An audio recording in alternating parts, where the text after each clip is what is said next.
અમારી હોસ્પિટલ દ્વારા અવારનવાર આજુબાજુના ગામોમાં હેલ્થ ચેકઅપના કેમ્પ્સ થતા હોય છે, જે દરેક હોસ્પિટલ કરે છે. એ સંદર્ભમાં તારીખ 10/11ના રોજ રવિવારના બોરીસણા ગામમાં આપણે એક કેમ્પનું આયોજન કર્યું હતું. ત્યાંના સરપંચના સહયોગથી ત્યાં મહાદેવ મંદિર છે, ત્યાં આગળ આયોજન કરવામાં આવ્યું હતું, જ્યાં ઓલમોસ્ટ 100 જેટલા પેશન્ટોને આપણે ત્યાં આગળ કાર્ડિયાકમાં ત્યાં લાભ આપવામાં આવ્યો હતો જોવાનું. એમાંથી લગભગ 20 પેશન્ટોને વધારે ત્વરિત આગળ સારવારની અને તપાસની જરૂર હોવાના કારણે આપણે એમને હોસ્પિટલ આપણી અહીંયા આવવા માટે સજેસ્ટ કર્યું હતું, જે એમની સ્વેચ્છાએ એ લોકો અહીંયા આવેલા હતા. અહીંયા આવ્યા પછી કાર્ડિયોલોજીસ્ટ દ્વારા એમનું એસેસમેન્ટ થઈને આગળના રિપોર્ટ્સ કરીને એમની એન્જિયોગ્રાફી અને એમાંના 7 પેશન્ટની જરૂર પડે એન્જિયોપ્લાસ્ટી કરવામાં આવેલી હતી.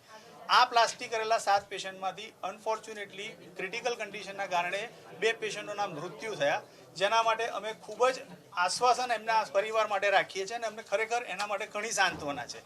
આ માટે પોલીસ અત્યારે ઊંડાણપૂર્વક તપાસ કરી રહી છે અને એ તપાસમાં અમારા તરફથી બને એટલો પૂરેપૂરો બધી જ રીતનો સહયોગ અમે આપવા બંધાયેલા છીએ. અને અમારી તમને પણ રિક્વેસ્ટ છે કે તમે આવા કઠિન સમયમાં અમારી પડખે ઊભા રહેશો અને જે સત્ય છે એ બહાર આવે એને તમે પ્રકાશિત. એટલે આપણે પોલીસ તપાસ ચાલુ છે અને વધારે ડિટેલ તમને લોકો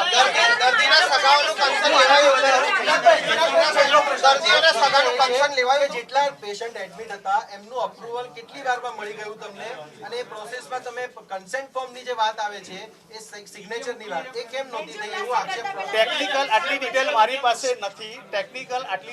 પાસે નથી. પોલીસ પણ એ તપાસ કરી રહી છે અને એ તમને એમના બાઇટ્સમાં આગળથી રિલીઝ કરશે. બીજી એક વાત એવી હોય છે કે એક જ સાથે આટલા એક જ ગામના વ્યક્તિઓની એક જ પ્રકારની સર્જરી ન થઈ શકે એવો એક નિયમ પણ છે, લગભગ અમને જ્યાં સુધી ખ્યાલ છે તેવું. તો આવી પ્રકારની કોઈ આવો નિયમ મારા જાણમાં નથી, પણ હશે તો એ પોલીસ હશે એ આપણને જણાવશે અને આપણે એમના અધિકારીને એ પ્રમાણે ચેક કરીને એમને રિપ્લાય કરીશું. નો, આમાંના કેટલાય પેશન્ટ એવા છે કે જેને આપણે તદ્દન ફ્રી સારવાર આપેલી છે.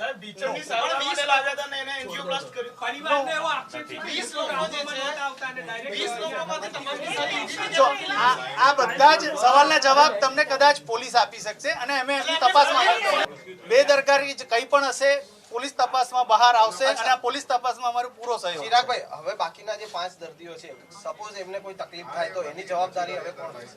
એટલે એ તપાસમાં અત્યારે જેવું છે, અત્યારે અહીંયાથી પોલીસ પ્રમાણે જે તપાસમાં જે રીતે આગળ એમને યુએન મહેતામાં મોકલવામાં આવે છે, એમની થયેલી સારવારની પૂરેપૂરું વિશ્લેષણ કરવામાં આવે છે, એમાં શું સાચું છે ખોટું